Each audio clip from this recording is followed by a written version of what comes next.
Assalamualaikum warahmatullahi wabarakatuh.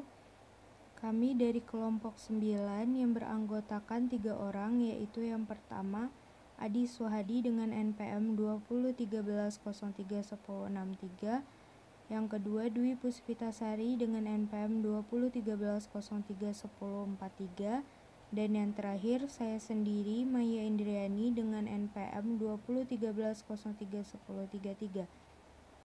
Baiklah, di sini kami akan menyampaikan materi tentang pasar faktor produksi. Materi yang pertama akan disampaikan oleh teman saya yang bernama Dwi Puspitasari. Baik, terima kasih kepada moderator. Pertama, di sini saya akan memaparkan materi mengenai definisi pasar faktor produksi. Berbeda dengan pasar hasil produksi, penawaran faktor produksi berasal dari rumah tangga konsumen dan permintaannya berasal dari rumah tangga produsen. Balas jasanya berupa sewa, upah, pendapatan, bunga, serta laba. Yang pertama, pasar input adalah pasar yang menyediakan berbagai faktor produksi, yaitu sumber daya alam, sumber daya manusia, modal dan skill atau keahlian. Kegiatan produksi akan dapat berjalan dengan baik apabila faktor produksi yang dibutuhkan tersedia. Keberadaan faktor-faktor produksi dapat diperoleh dari pasar faktor produksi. Jadi, pasar faktor produksi adalah tempat bertemunya permintaan dan penawaran faktor produksi yang berupa tanah atau land, tenaga kerja atau labor, modal atau kapital, dan pengusaha atau entrepreneurship.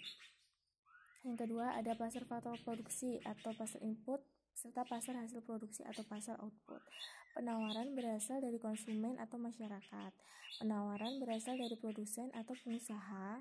Permintaan berasal dari produsen atau pengusaha.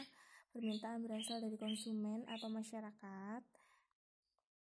Menawarkan faktor-faktor produksi, yaitu alam, tenaga kerja, modal, dan pengusaha. Menawarkan barang hasil produksi, baik itu barang jadi ataupun setengah jadi. Kemudian hasil yang diperoleh itu bisa berupa sewa, upah, gaji, bunga, dan laba. Hasil yang diperoleh berupa uang, hasil penjualan barang. Baik, slide selanjutnya. Baik, materi yang selanjutnya itu ada sumber daya alam. Yang dimaksud dengan sumber daya alam adalah segala faktor produksi yang berasal dari kekayaan alam yang dapat digunakan untuk memenuhi kebutuhan manusia. Sumber daya alam bisa meliputi udara, tanah, air, sinar matahari, hewan, tumbuhan, bahan tambang, dan lain-lainnya. Yang pertama ada sumber daya alam, tanah faktor produksi. Tanah adalah semua kekayaan alam yang terkandung dalam tanah, lautan, dan udara atau sering disebut dengan sumber daya alam atau natural resource. Jumlah tanah adalah tetap atau penawarannya tetap, maka kurva penawaran tanah itu bersifat inelastis sempurna atau berbentuk garis lurus. Sedangkan permintaan akan tanah terus bertambah sehingga harga tanah akan semakin meningkat. Yang kedua itu ada tenaga kerja. Tenaga kerja dapat dikatakan sebagai faktor produksi yang berperan dalam mengolah sumber daya lainnya. Tenaga kerja dapat dibagi berdasarkan beberapa golongan. Yang pertama, berdasarkan sifatnya, tenaga kerja dibagi menjadi dua, yaitu tenaga kerja jasmani dan tenaga kerja rohani. Tenaga kerja jasmani adalah tenaga kerja yang lebih banyak menggunakan tenaganya dalam bekerja. Contohnya petani, tukang beca, tukang sapu, pekebun, dan lain sebagainya.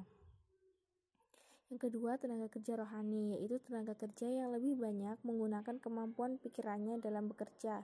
Contohnya ada dokter, guru, banker, dan lain-lain. Yang kedua, itu berdasarkan jenis kelamin. Tenaga kerja berdasarkan jenis kelamin itu terbagi menjadi dua, yaitu tenaga kerja pria dan tenaga kerja wanita. Pengelompokan ini mendasari kualitas produksi agar terjamin atas kesesuaian tenaga kerja dan jenis pekerjaannya.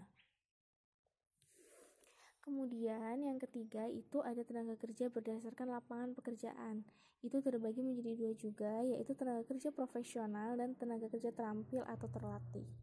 Tenaga kerja profesional adalah tenaga kerja yang umumnya mempunyai pendidikan tinggi yang menguasai suatu bidang ilmu pengetahuan khusus, seperti arsitektur, dokter, pilot, kemudian masinis, dan lain sebagainya.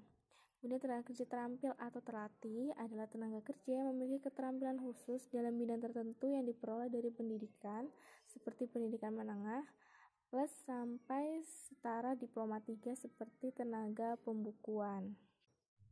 Kemudian yang keempat itu ada tenaga kerja berdasarkan kualitas dan kemampuannya. Yang pertama ada tenaga kerja terdidik, yaitu tenaga kerja yang memerlukan pendidikan tertentu agar dapat melakukan pekerjaannya. Contohnya ada dosen, ada dokter, dan lain sebagainya.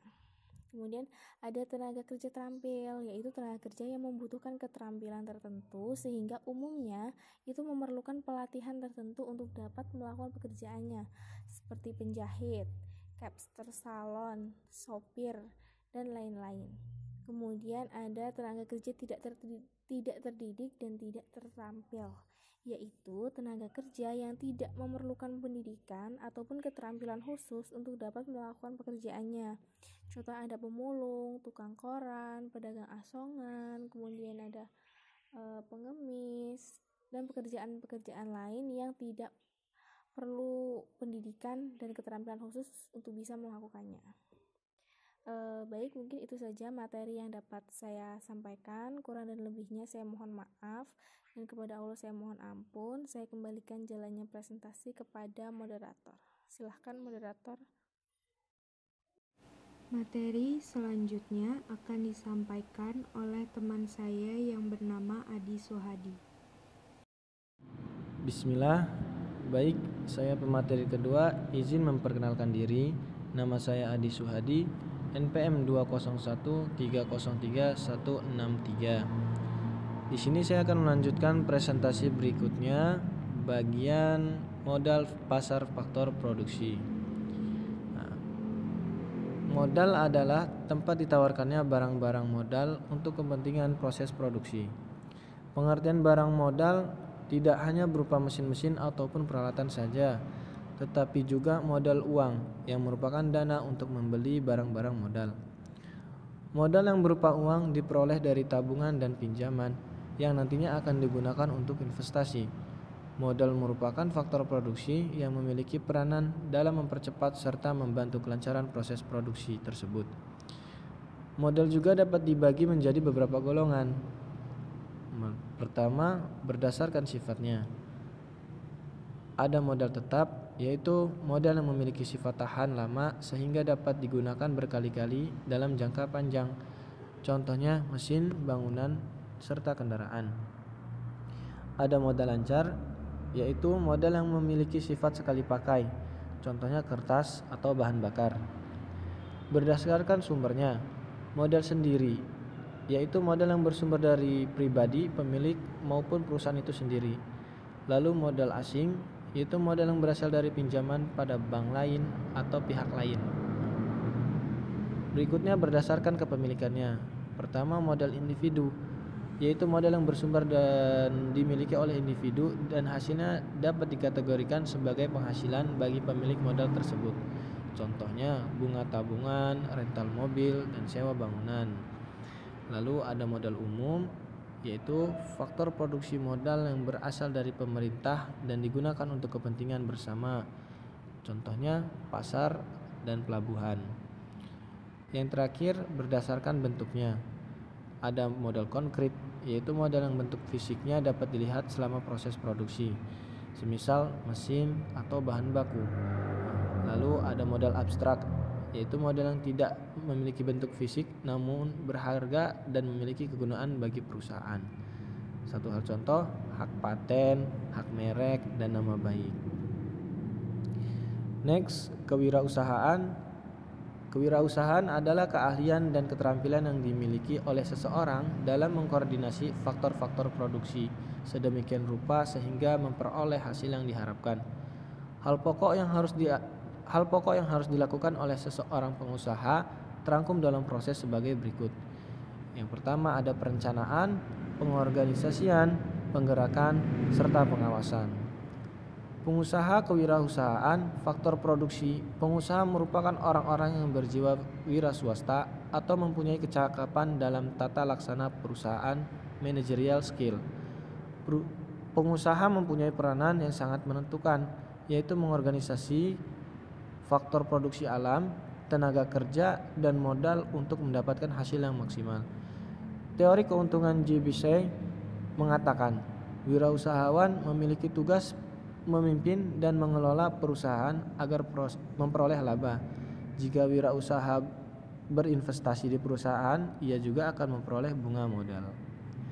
Mungkin itu yang bisa saya sampaikan. Materi selanjutnya akan dipaparkan oleh rekan kami. Terima kasih.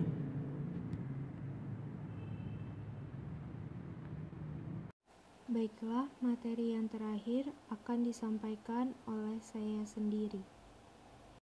Materi yang akan saya sampaikan tentang ciri-ciri pasar faktor produksi.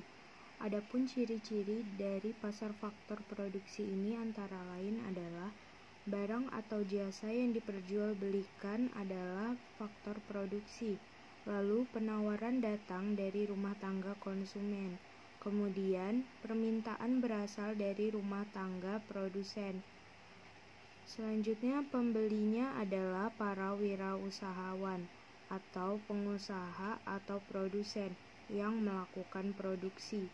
Kemudian penjualnya bisa masyarakat konsumen yang memiliki faktor produksi atau para pengusaha atau produsen yang menghasilkan faktor produksi, khususnya barang modal. Lalu biasanya pembeli melakukan pembelian dari partai besar.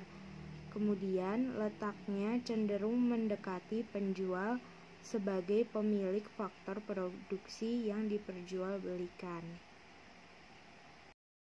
Baiklah, jadi kesimpulan dari materi yang telah kami sampaikan adalah pasar faktor produksi adalah tempat bertemunya permintaan dan penawaran faktor produksi yang berupa tanah atau land, tenaga kerja atau labor, modal atau kapital, dan pengusaha atau entrepreneurship. Berbeda dengan pasar hasil produksi, penawaran faktor produksi berasal dari rumah tangga konsumen dan permintaannya berasal dari rumah tangga produsen. Balas jasanya berupa sewa, upah, pendapatan bunga, serta laba. Baiklah, jadi itu materi tentang pasar faktor produksi yang telah kelompok 9 sampaikan. Semoga materinya berguna dan bermanfaat untuk teman-teman. Dan kami mohon maaf apabila ada salah-salah kata. Kami akhiri. Wassalamualaikum warahmatullahi wabarakatuh.